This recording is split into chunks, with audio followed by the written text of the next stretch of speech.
في سور القاهرة الشمالي جنب باب الفتوح اللي بناه الوزير العظيم بدر الجمالي في العصر الفاطمي، بالتحديد في سنة 480 هجري 1087 ميلادي، يعني عمره النهارده حوالي 938 سنة.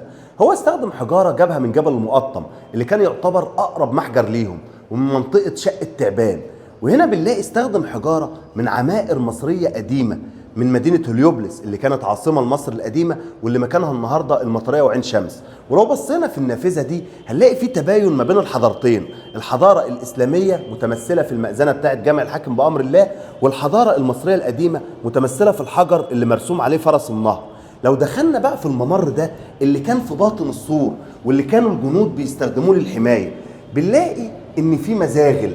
المزغل اللي هو كان بيستخدمه الجندي المدافع علشان يضرب الاعداء المهاجمين بالسهام.